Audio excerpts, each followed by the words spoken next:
The following is a presentation of the Matt Talk Podcast Network. You are now logged into WarUp on the WPIAL, featuring your hosts, Greg Warnock and Jeff Upson. PA Power Wrestling. Pennsylvania is wrestling. Welcome into a brand new edition of WarUp on the WPIAL. Greg Warnock alongside Jeff Upson. Jeff, how was the summer? It was busy. But I'm excited to be back for another season here. This is going to be another exciting season for us in the books here. Yeah, it certainly is. We got a lot of good stuff to talk about and catch everybody up on throughout the off season.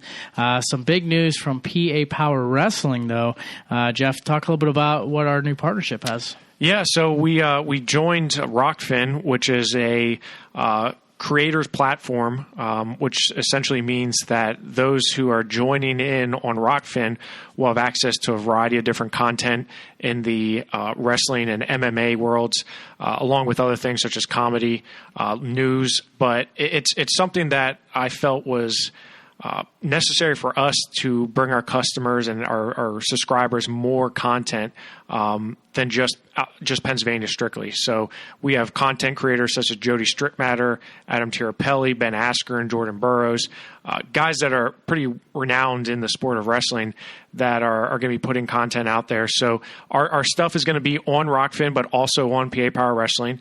Rankings for this year, if you had an account or you have an active account on PA Power Wrestling, you'll continue to access rankings and premium content on PA Power Wrestling until it expires, and then you'll have to switch over to Rockfin. But PA Power Wrestling isn't going away.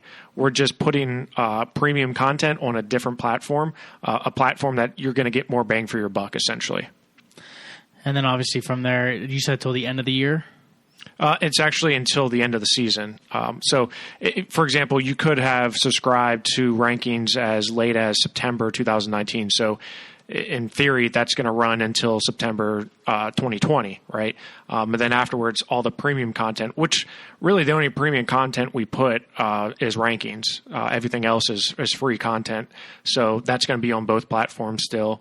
But Rockfin's just it's an updated network, and it's something that I feel is going to be more advantageous to the user and to the subscriber to get more out of their subscription. So I'm excited. Most of the people I've talked to are excited. Obviously, there's going to be some changes. At least I say this in police work all the time.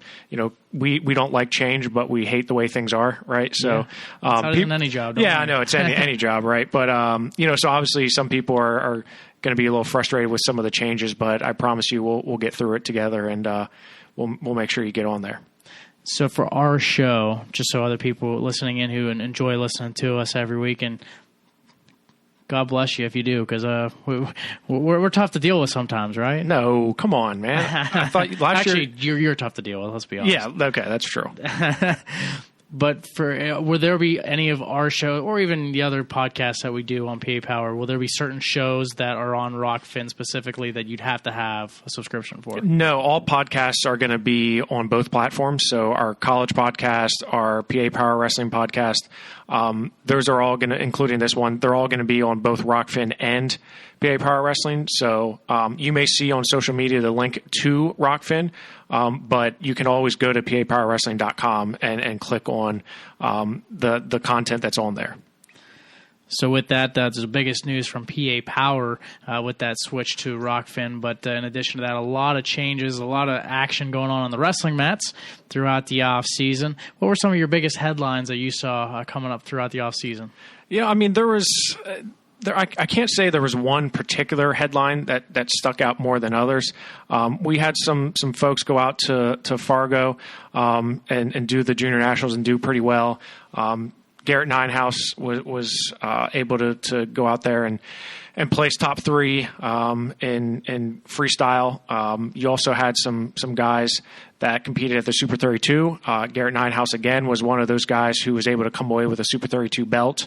You had some college commitments that were pretty big, such as Thane Lawrence from Fraser going to Lehigh, which was a big pickup for the Mountain Hawks, I believe, and also Sammy Hilligus going to Virginia Tech. Virginia Tech's got a great incoming class from Pennsylvania, and Sammy Hilligus is one of those guys leading that charge. So, there was a lot going on, but nothing earth-shattering, I guess you would say. ACC in general getting a lot of guys from the WPIAL. Yeah, I mean, Virginia continues to get guys. North Carolina maybe a little bit slower on getting some guys. Max Shaw from TJ is there now. AC Headley, obviously. But, Virginia Tech is just really starting to pull guys in left and right here. So even George Mason has done a lot too. So, I'm excited to see how these guys do at the next level. And then obviously within the off season, we have our Surge tournament. So something that we look forward to each and every year. So our second year doing the tournament, what were your takeaways? To me, I thought we did a great job, and not to toot our own horn, but we were able to get more wrestlers there, and the competition was just ever growing. Yeah, no, it definitely was. You look at it from 2018 to 19, the tremendous amount of talent that was there this year and the year prior as well, but just more depth this year. We had larger brackets. We had a lot more kids. We had more states represented, which was awesome. It was fun. It was fun afterwards, I guess, to look back. It wasn't fun during it for me, but hopefully as the years go on, it gets easier for us. But there was a lot of really good wrestlers and competition there. I mean, last year we saw some state finals matches there at the Surge, and I guarantee you we are gonna see in 2020 some rematches from the Surge from 2019, including some guys from the WPIAL as well. Yeah, and AA and AAA mixing in as well. And to be honest, a lot of these guys are going to be probably right around the weights they'll be wrestling all season long. Yeah, right. We give them 4 pounds for the Surge, so most of these guys are getting down to weight at this point, so it's not too hard of a cut for them if they are going down in weight. Younger guys, they're going to get a little bit bigger, but overall, I was very impressed with the talent level here. We had a couple repeat champions. We had an 8th grader win a championship belt or a hammer. We had Mason Gibson, who also won a Super 32 championship in the high school division from Forest Hills. He won, so it was a lot of fun. Let's talk a little bit about those WPIAL guys and how they did at the Surge tournament, and we'll kick it off with the lightweights and go on the way down. Yeah, at 106, Jacob Haupt from Cannon Mac, a guy who last year was in the lineup but then kind of got bumped out a little bit. You had Costa Moore, Jimmy Baxter in the lineup, and he had a really good showing at 106. He placed 4th, but he had a couple good wins at the Surge tournament, including a win over Troy Homan from Penn Trafford. So I was impressed with him. I was also impressed with, at 120, Ryan Michaels from Elizabeth Ford, a guy who we've always been high on here, the WarUp podcast, but he was second to state runner-up Jackson Arrington. But he had a really nice win over Dayton Delvisco from Malvern Prep 4-1 in the semifinals, which I thought was a big win for him. So impressed with the way he wrestled. But with Michaels, Arrington, I guess, gets that, comes back and wins that match. He lost to him in the Southwest Regional Tournament. They did not wrestle in the state tournament because Michaels was upset in that state tournament, and Arrington went on to win the title. So Arrington actually gets some revenge in beating Michaels. Yeah, I mean, they wrestle so much together. They're practice partners, right? They wrestle a lot together. And shout out to Ryan Michaels. He just committed to Campbell, so happy to see that. He's Kerry Kolak getting a WPIAL guy. Yeah, getting a guy from down his neck of the woods a little bit. But I was, Michaels, Jackson Arrington's a tough guy. I mean, that match at regionals was close, so these guys know each other so well. I'm sure we're going to see them again. Do you expect those two to be at 120 throughout the whole year? I do. I expect both those guys to be at 120 throughout the season. You obviously may see they may start at 126, but descent down. But I'd expect them both to be at 120. Yeah, and really for Michaels and Arrington, then they'll see each other potentially twice again, here this upcoming postseason? The biggest one from the WPIAL that I wanted to talk about was Rocco Welsh from Waynesburg. And as an 8th grader, he placed second at the Surge. And this year, as a freshman, he comes away with the championship hammer. He was phenomenal throughout the tournament. There's a reason why he's ranked as our top incoming freshman. And we're actually going to be joined by him later on the show, so I'm really excited to talk to Rocco. But he got a 3-1 win over Matt Sarbo from Altoona, a guy who was a state medalist. It's actually a rematch from earlier in the offseason that they wrestled.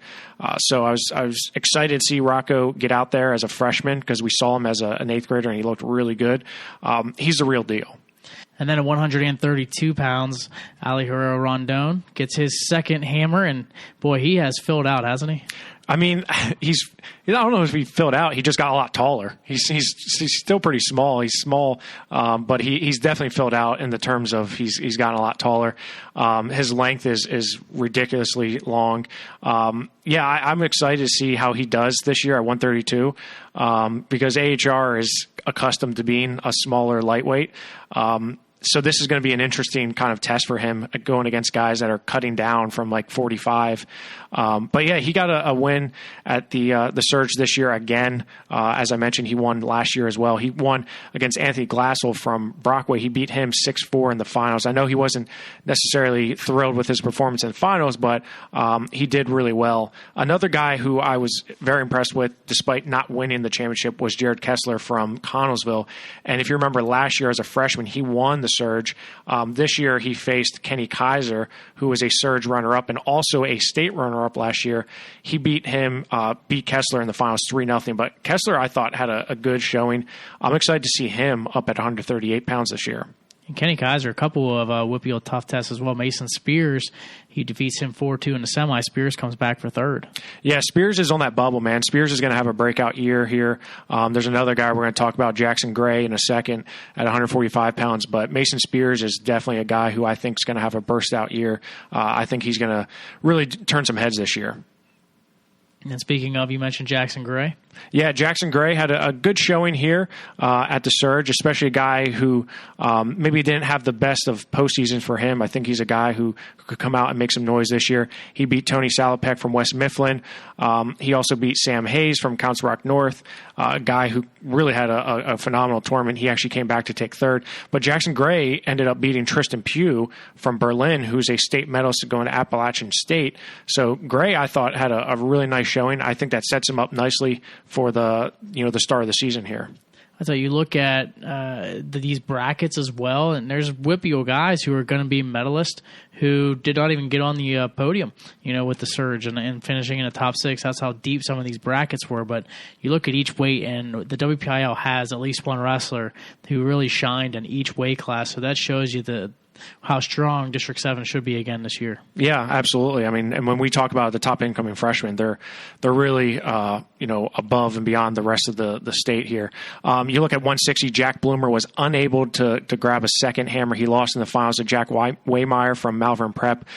Jack was a late entry to the Surge, and I don't know if his head was all necessarily there, but I'm sure he's going to bounce back just fine. Eli Brinsky from South Fayette had a really good tournament. He lost to Bloomer, but came back to take third, beating a state medalist in Ethan Rickner from Bellefonte. So it was a nice showing by him.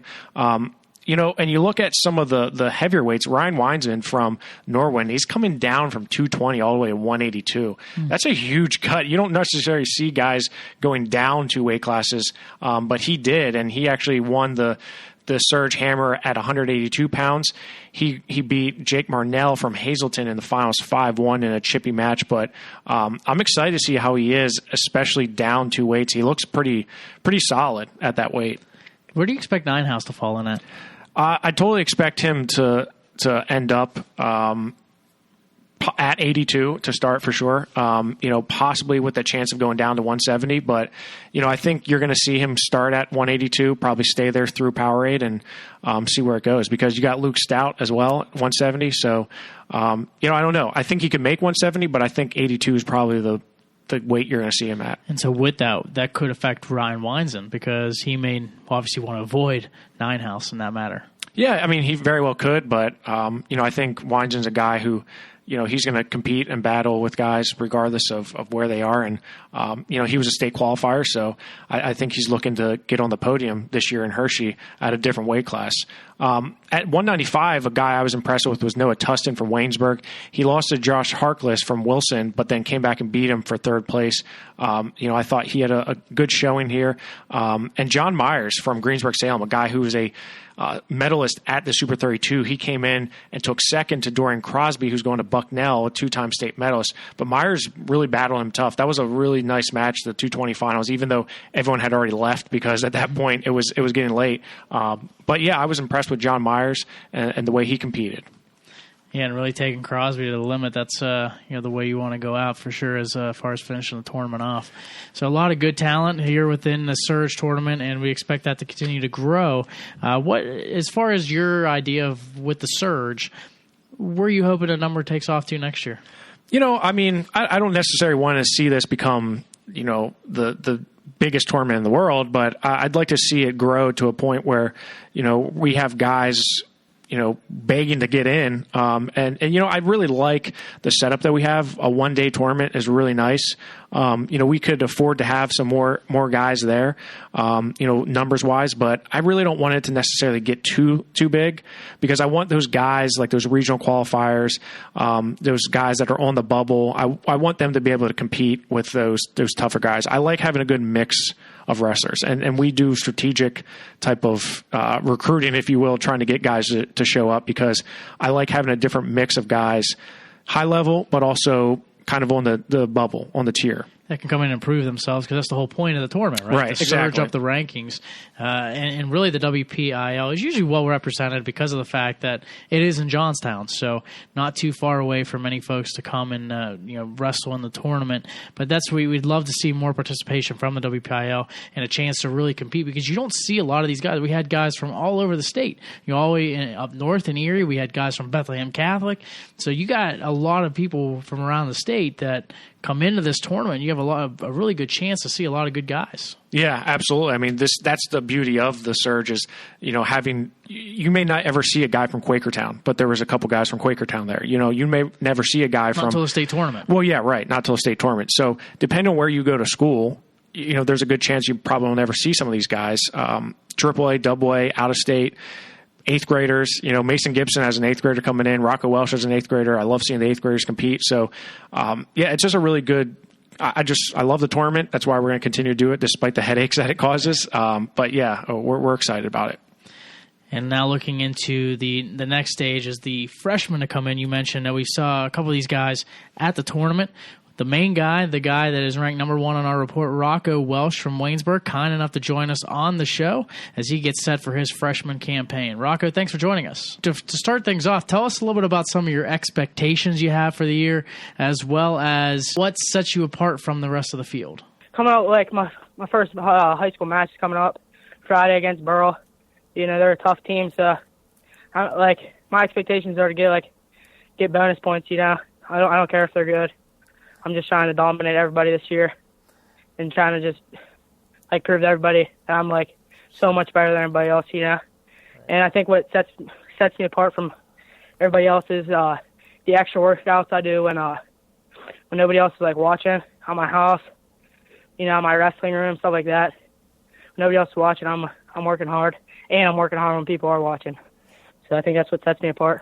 And Rocco, talking about some of the other freshmen that you have coming up with you at Waynesburg, you have Mac Church, who's a guy who you've been wrestling with for a while. There's a lot of excitement around the Waynesburg program, especially with you two kind of headlining that. What's that like wrestling with Mac Church and kind of being the future of Waynesburg? Yeah, it's really awesome because he's one of the top freshmen too. He's a stud, so it's awesome because no workouts are easy to win the races at the end and stuff like that. It's always a battle, pushing me. I never want to lose. He never wants to lose. And it's also with Cole Hammett. And, so we're all pushing each other every day, Wyatt Henson. it's awesome. When you look at your schedule as a freshman, you got to be really excited because, like you said, you love the competition. You guys got Burl, like you said, this Friday, but you also have Ironman, which is one of the, if not the toughest tournament in the nation, and then Powerade, a tournament that I know you've been at before. These are some high quality events here. You must be really excited to get your hands on some guys out at Ironman and Powerade. Yeah, definitely. I want to prove myself because at Super 32, I don't really call that like a win. I didn't do too good. Some people said I did pretty good for a freshman, but my goal was to win it. I didn't even play, so I'm ready to get back, redeem myself at Beast, Ironman, and Powerade. But I'm still a little bit nervous because some of these kids are, they're doing D1, all this stuff. But I just got to stay focused, know that I'm just as good as them, and just keep working hard, and I'll be right there. How do you shake some of those nerves? I pray a lot.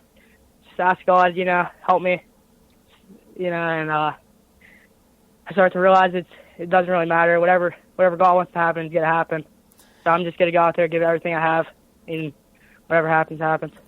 You talked about the Super 32 and not performing the way you wanted to, but you did perform well at the Surge, bringing home the hammer. Talk a little bit about your performance up at Pitt Johnstown. Yeah, that was an awesome tournament. Really good to get back after Super 32. I beat some really good kids. I wasn't scoring a lot of points, and I was giving up some points too, though.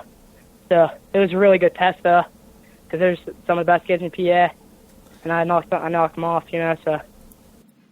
You got a chance to wrestle in the tournament as an 8th grader as well. Talk about that experience. What was it like to get to wrestle the high school kids as an 8th grader?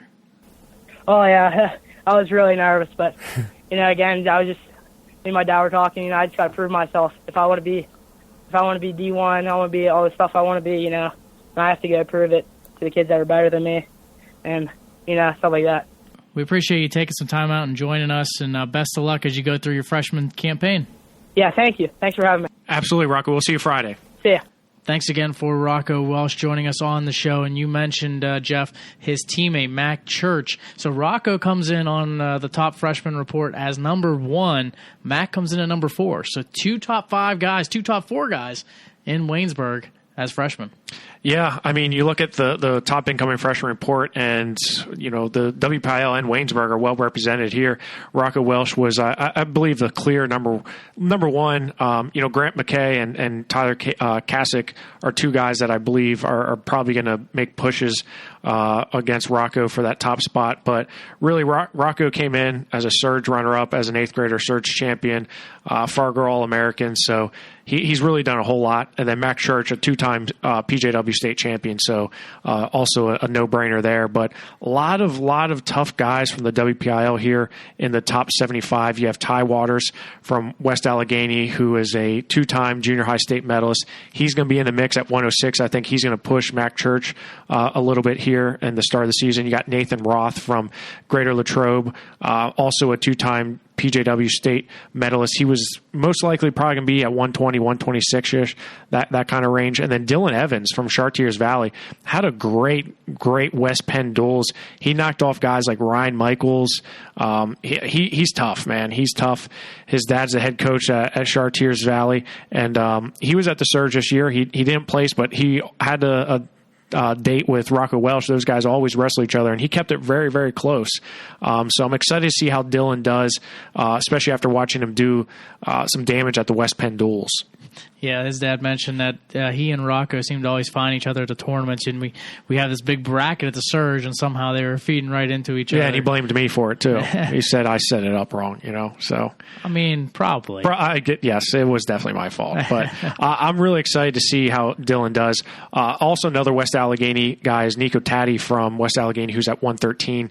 Very excited to see him, along with Lucas Capusta from Hempfield area, and that's a name that you should know, right? He's a guy who's been on the youth circuit for a while now, and excited to see how he does for Hempfield. A Hempfield team that's just loaded this year. We talked a lot about Waynesburg, but Hempfield, man, they are absolutely stacked from top to bottom. And you look at some of the rankings and where they come into play here for AAA. Waynesburg coming in at number 1 in our preseason rankings. Hempfield right behind at number 2. And you look at the top 5 from a year ago in AAA, and Kiski area won the title, Seneca Valley 2nd, Canemak 3rd, Waynesburg 4th, and Hempfield 5th. And really, I think those were the clear decided top 5. Thomas Jefferson was the 5th seed in the tournament, but probably was the 6th best team overall. But really, that top 5 is still the exact same. Thomas Jefferson does fall out of that top 10, but that top 5, Waynesburg, Hempfield, we have Canemak 3, Kiski 4, Seneca Valley 5. So that top 5 still remains. These 5 teams are going to be battling out. And you can't discount guys like North Allegheny, depending on how their lineup shakes out, because they got a lot of young freshmen as well coming up here. And, I'm definitely giving a lot of credence to those freshmen from Waynesburg, right? I'm definitely, by ranking Waynesburg number 1, I'm essentially saying that their freshmen are going to do better, good if not better than what is expected of them. So, having guys like Rocco Welsh and Mac Church in there is obviously going to help. But having Wyatt Henson back, whether he's, obviously we're waiting to see what his eligibility is like. And we'll talk to Coach Throckmorton about that, I'm sure. But Waynesburg's just so solid throughout. They're going to have guys like Cole Hammett, Colton Stone King probably wrestling off. It's just going to be a lot of fun to see how they really. They're so good from 106 to 160, 170 right now. They're going to be dangerous, man. They're going to be dangerous. But Hempfield, again, same thing. Hempfield's just going to be stacked too. Looking at their weights are just out of this world. Does Waynesburg remain a top spot if Wyatt Henson cannot go into postseason? I'd say they would. Because they have some wiggle room with some guys with Colton Stone King in there as well. They can move some things around. It's early, man. It's early. It's December. We're early December, so it's tough to say without seeing guys at what weight they're going to be at, right? Hempfield's. The thing about Hempfield is they're balanced. They have a lot of depth at certain weights, but they're really good from 106 all the way up to heavyweight.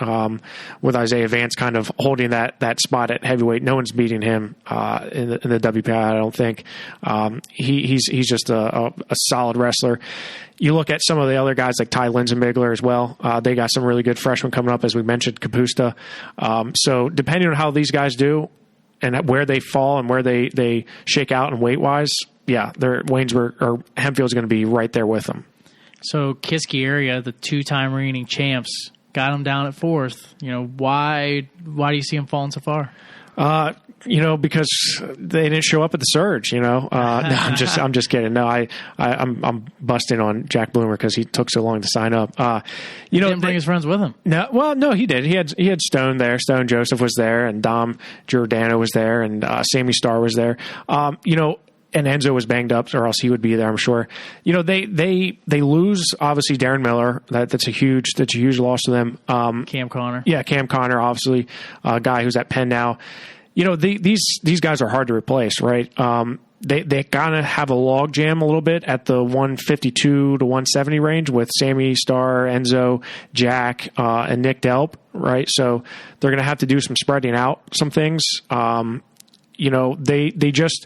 They always have. I'm never going to count them out, right? They're always going to be in that mix, but I just think they lost some studs, and it's going to be tough to replace those guys in terms of points, bonus points, and also just that flexibility and where you can move guys.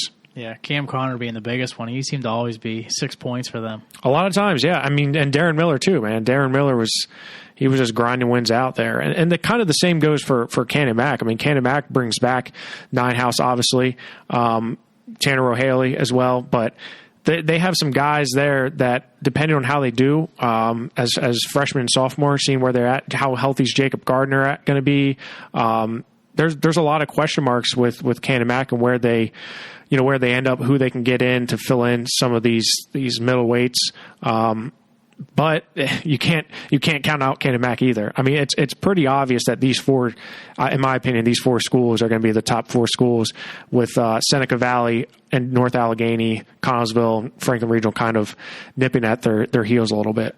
North Allegheny really probably another year away from really being strong contenders. Yeah. I'm looking at them 2021. They're going to be up there, man. They're going to be battling because they're going to have a lot of good guys coming up through still, and they're going to have all these guys back essentially. So like the Waynesburg this year, where you have a lot of freshman, sophomore. Yeah, they're going to have heavy sophomore and juniors. So I think we're going to see North Allegheny. Not saying that North Allegheny, if they get people healthy in certain spots, I think they're going to battle this year, but they're still a year away from, I believe, challenging for a WPIAL title.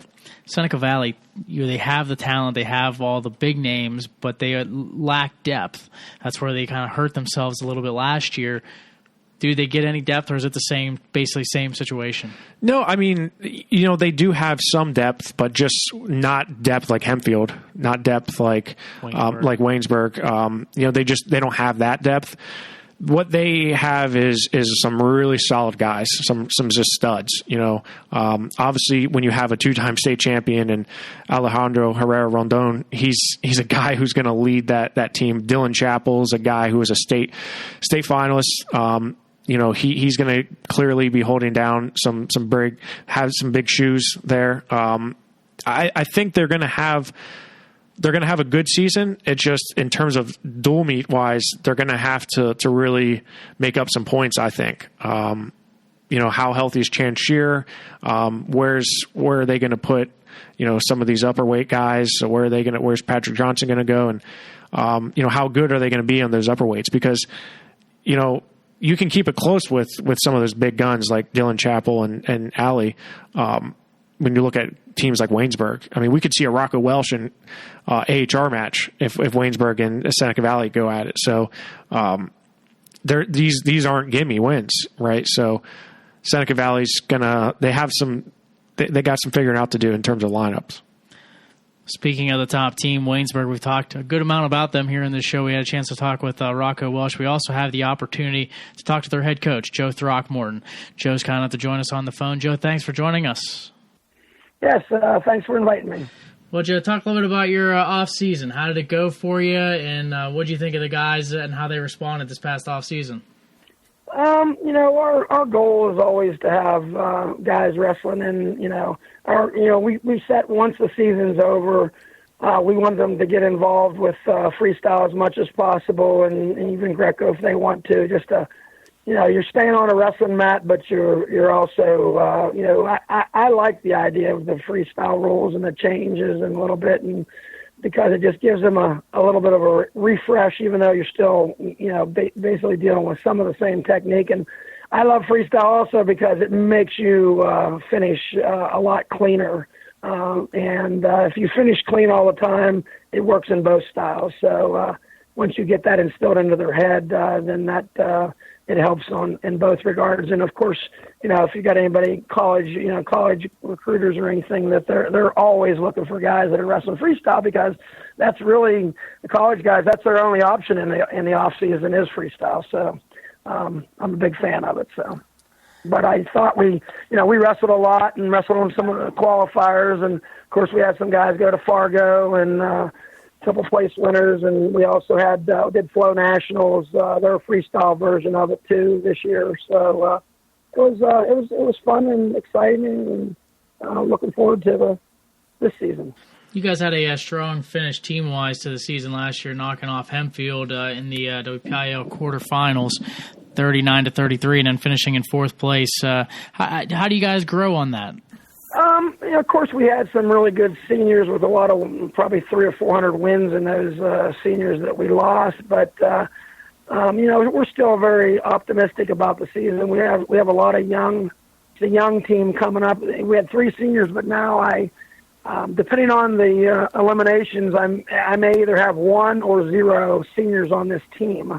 And so we're when you're dealing with freshmen, it's They do have, these freshmen coming in do have a lot of background, and I think, hopefully they're going to be able to, withstand the pressure and the things that come along with the high school season and expectations. But I think they're up to the challenge.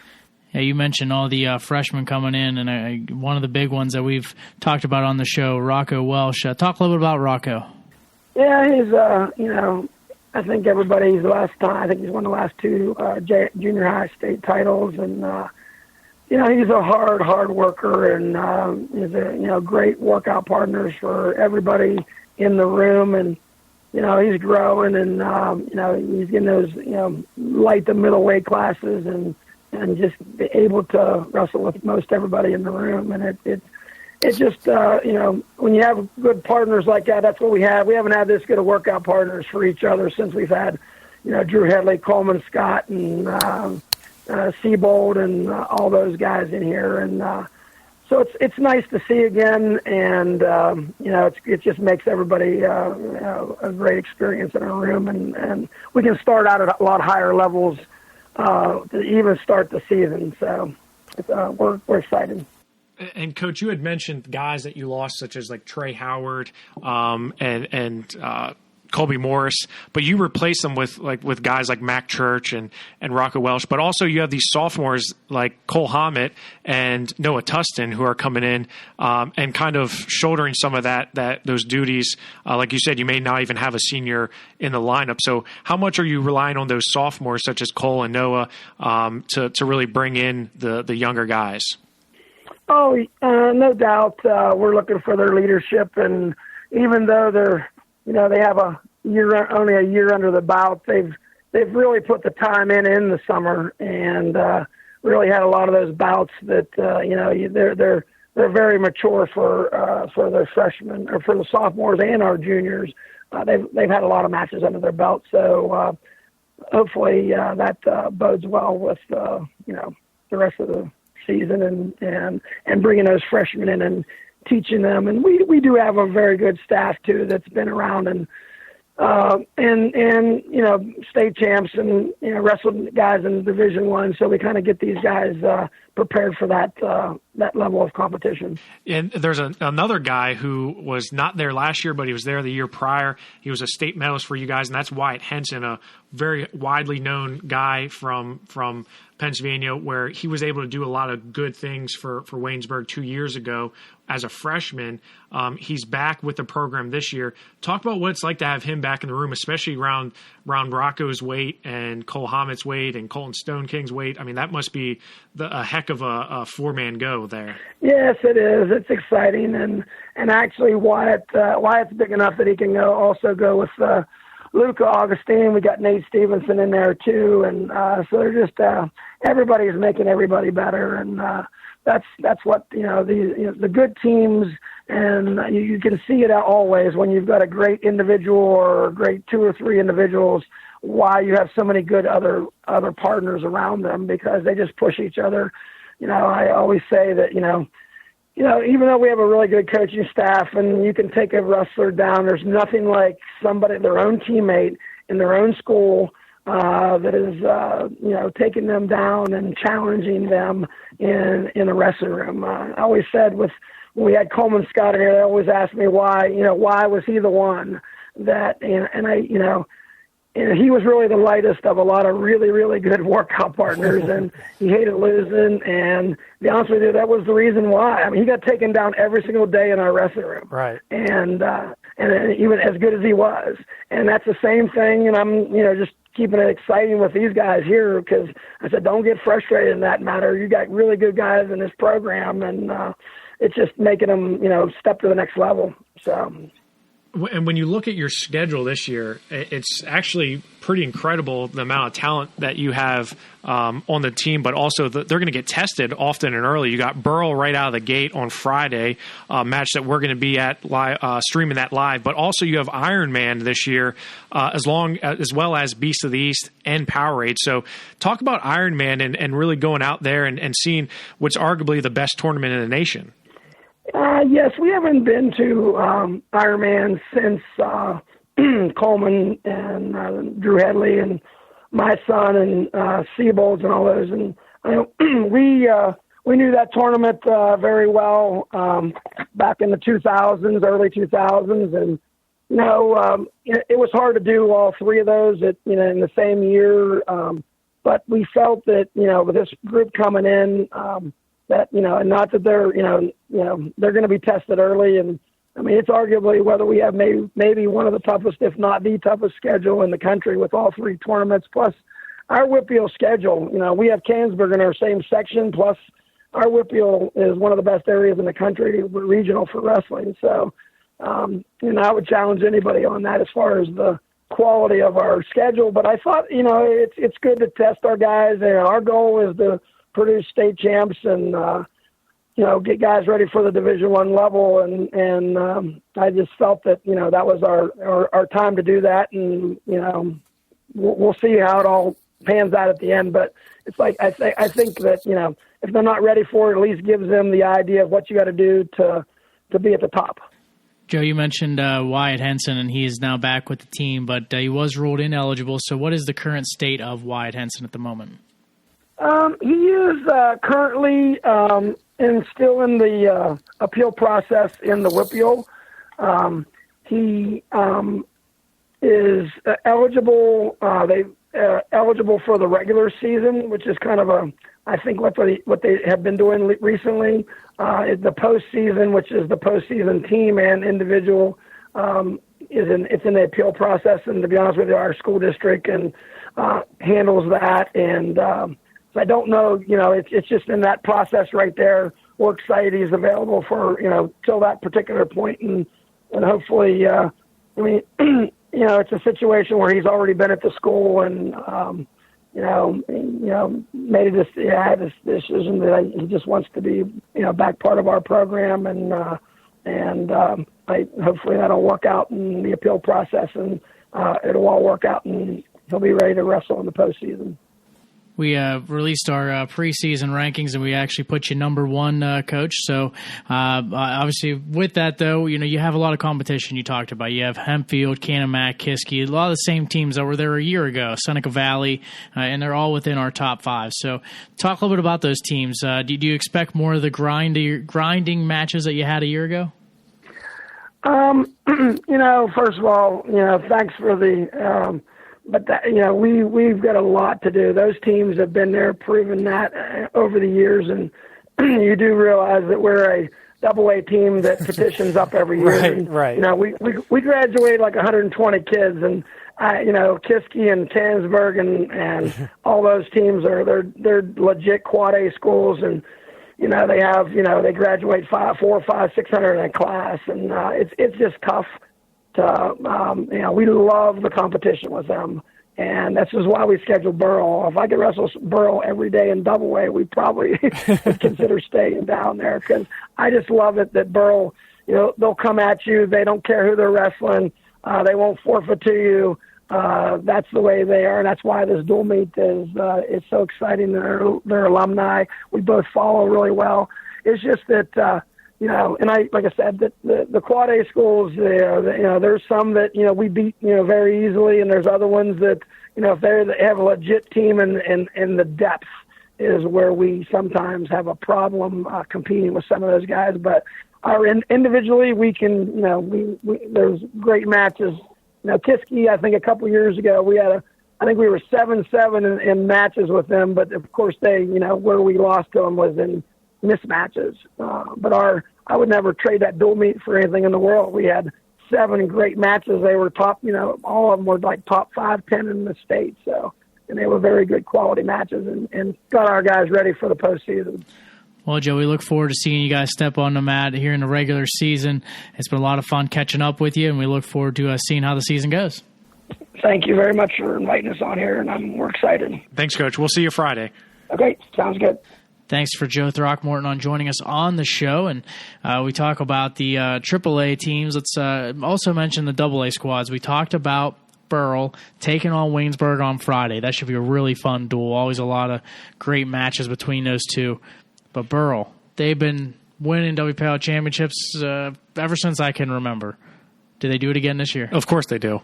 I mean, you had mentioned to me, what are we going to talk about with AA?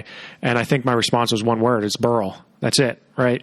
You know, Burrell's the real deal. And as Coach Throckmorton said, you know, if he could wrestle them every day, he would, because they just bring it, man. AJ Corrado, Ian Oswalt, you know, you guys got you got 2 hammers there that are going to lead that team. they just business as usual for them. They just keep on finding ways to win. They just keep on producing tough guys. I think the biggest question is who's going to try to hang with them, right? Is it going to be Freedom? Because Freedom's got Trent Schulteis coming. He's been doing a lot for them. Where's Quaker Valley going to be? Because Quaker Valley had some surprising results last year for us. They lose a bunch of guys, but they have anyone coming out back in to replenish that. Well, AA was very tough to seed outside of Burrell, right? Burrell just steamrolled through the entire competition, but you look at the rest of how it finished a year ago, Freedom ended up finishing number 2, but they came into it as a number 7 seed because of how the section tournament played out. Best Center ended up finishing in 3rd place, and they did it in pretty convincing fashion. They did have a tough matchup with Derry. Burgettstown was a number 2 seed because of how well they performed in the section tournament. So really, you got Burgettstown, you got Best Center, you got Freedom, Quaker Valley, Derry's back in the mix. McGuffey can't be counted out because they've wrestled tough for a number of years. So there's a lot of teams in the mix. I don't think anyone would write to Burrell's level, but it's going to be interesting to see how 2 and 3 play out. I think we're going to have a deja vu type of situation here, because last year we were in that same predicament where Burrell is Burrell, and then everyone was like, man, where are they going to end up, right? Best Center performed so well in the WPIAL so well, and so did Quaker Valley. Quaker Valley did really well too. Now they of course they lose a lot. John Rocco Cazales they lose. Jeff Magan they lose. But I look at it and I see Burrell and I see Freedom. I think McGuffey's going to be in the mix as well. I think Beth Center has a chance to mix it up a little bit. Elizabeth Ford.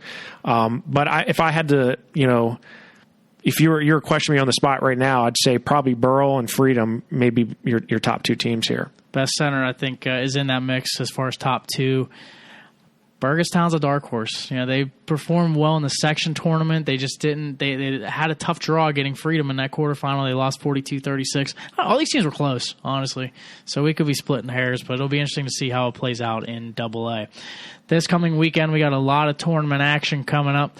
The biggest tournament, the 2 biggest tournaments as far as WPIAL goes, as far as seeing where kids are at, seeing how everybody's doing, the Eastern Area Invitational and the Chartiers Houston Tournament. Yeah, Eastern Area is where I'm going to be on Saturday after we're done on Friday at Waynesburg Burrell, which I'm super excited about. We're going to be streaming that live, the Burrell versus Waynesburg dual meet on Friday. That's going to be on Rockfin.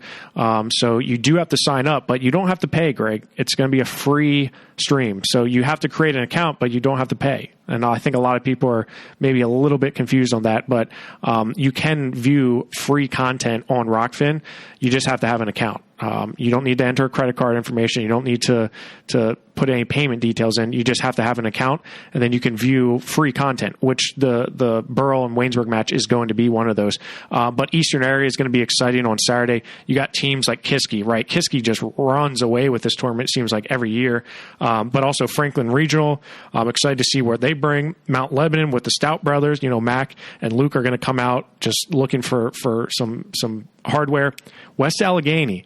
You're going to see some freshmen here that I just mentioned, Ty Waters, Nico Taddy.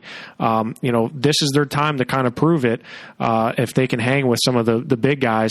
Penn Trafford is obviously a team that I'm looking forward to seeing. Altoona, they bring a bunch of studs. Matt Sarbo's one of those guys. I'm excited. I'm excited to see how the chips all fall here at the Gateway Eastern Area. Yeah, and then the Chartiers Houston Tournament also this coming weekend. You see a number of schools like Best Center we just talked about.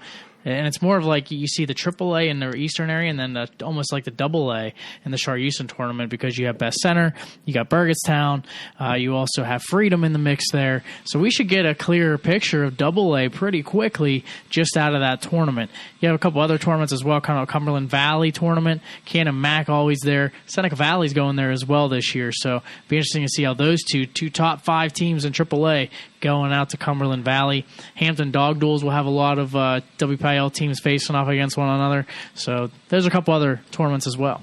Yeah, I'm excited for the Cumberland Valley kickoff tournament. If I was still out in Harrisburg, I'd definitely be at that one. We are going to have a couple guys there covering that. Camden Mac and Seneca Valley, two obviously of the top teams in the WPIAL, competing against teams like Nazareth. You got Wilson there, you got Downingtown East there, you got a lot of big schools there. And I'm excited for wrestling to start, man. It's crazy. It's here, but we got some work to do, right? We got some rankings to put out here. So our rankings, our state rankings, our regional rankings will be out this week. No later than Thursday. We're going to have rankings. I'd like to do it Wednesday night, but there's always a glitch. There's always something. There's always something that holds us up. But Thursday at the latest, we're going to have our preseason rankings out for state and regional. So I'm excited about that. I'm excited to see where we're going to fall. We're also going to have team rankings as well. In addition to the WPIAL, we're going to have team rankings for the state and for both classes, AAA and AA.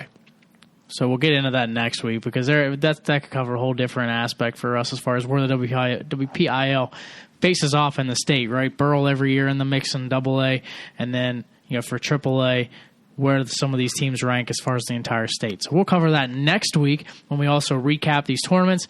We got matches coming up starting as early as next week as far as section play. So we got a lot of stuff getting kicked off. Brand new season underway for the WPIAL and the entire state.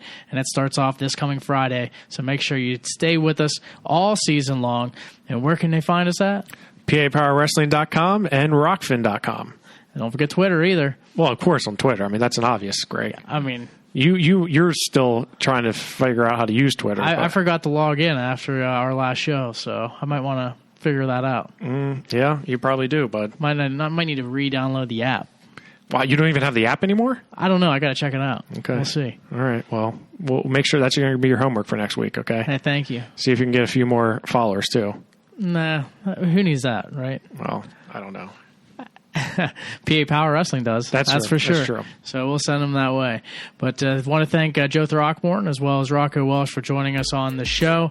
For my broadcast partner, Jeff Upson, I'm Greg Warnock. Thanks for listening in to WarUp on the WPIAL.